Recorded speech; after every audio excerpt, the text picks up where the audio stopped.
मानसिक शांति हर किसी के लिए ज़रूरी होती है, परंतु धनु राशि वालों, आपके तो चौथे भाव में आकर बैठ गए हैं शनिदेव। माता और मानसिक शांति दोनों कैसे मिलेंगी? नहीं मिल पा रही हैं। तो 5 सावधानियाँ जो कि आपको रखनी है ताकि आगे भी ज़्यादा दिक्कतें ना देखनी पड़े और समय अच्छे तरीके से कट जाए और ये जो मानसिक शांति आपकी गायब है वो भी आ जाए। सबसे पहली सावधानी, 5वें भाव में विराजमान है शनिदेव। तो अब इस समय में खास करके 13 जुलाई से लेकर 27 नवंबर तक, जब तक शनिदेव वक्री हैं, वक्र दृष्टि इनकी बहुत ज़्यादा दिक्कतें देती हैं, क्योंकि आगे इनके जुपिटर आ जाते हैं और इस समय में ये थोड़ा सा टेढ़ा होकर अपनी तीसरी, सातवीं और दसवीं दृष्टि से ऐसा देखते हैं जातक को कि वो समस्याओं से घिर जाता है। आपके भी तीसरी दृष्टि जो है वो आपके छठे भाव के ऊपर जा रही है और सातवीं दृष्टि 10वें भाव के ऊपर, और जो 10वीं दृष्टि है वो फर्स्ट हाउस के ऊपर, है ना। तो अब कुछ चीज़ें जिनका ध्यान रखना होगा, और सबसे पहले बात करें सावधानियों की, कि सावधानी बरतनी ही पड़ेगी, अगर नहीं बरती तो हर्जाना भुगतोगे। तो चौथे भाव के अंदर शनिदेव है आपके। वाहन चलाएं या फिर मकान से जुड़ा हुआ कोई संबंध हो, वहाँ पर आपको जल्दबाजी नहीं करनी है। वाहन चलाएं तो पहले ही चली जाइए। अगर आपको कहीं पहुंचना है तो उससे पहले ही चली जाइए, वरना वाहन दुर्घटना होती हुई दिखाई देगी और इस समय में खास करके आपको बचना है। दूसरी चीज़, अगर आपको नया वाहन खरीदना है तो कोशिश कीजिए कि 27 नवंबर के बाद में खरीदें, या फिर कुछ भी लोहे से जुड़ी हुई चीज़ खरीदनी है तो 27 नवंबर के बाद में।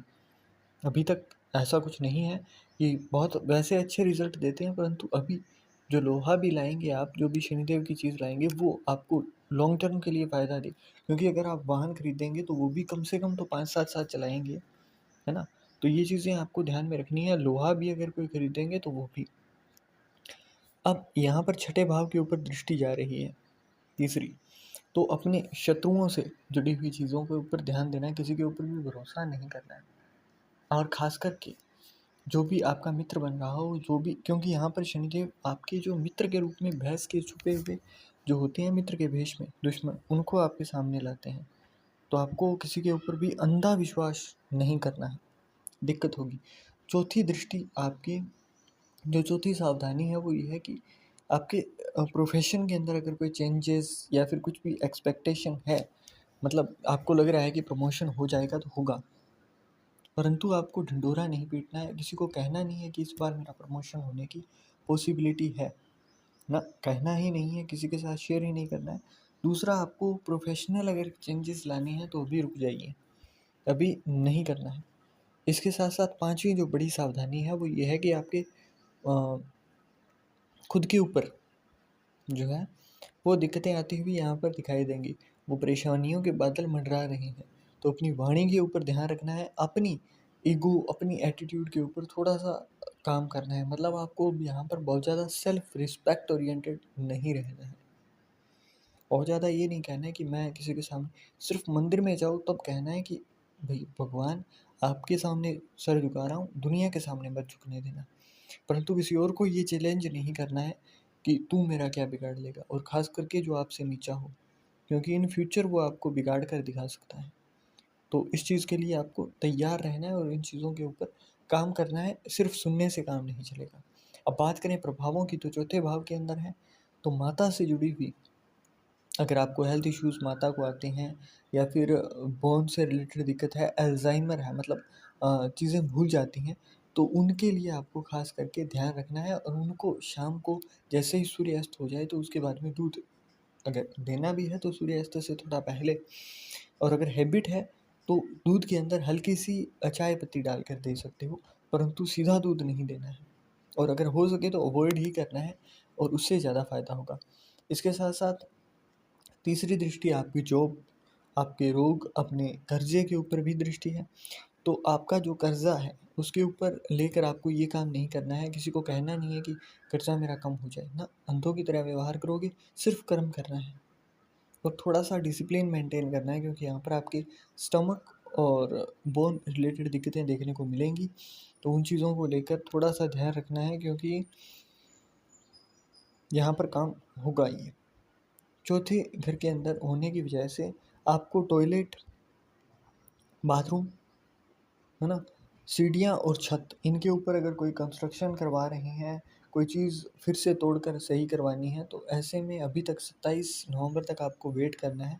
उसके बीच में नहीं करना है, क्योंकि राहु खड़ा कर देंगे आप, मतलब राहु एक्टिव हो जाएगा तो उसके बाद में दिक्कतें देगा।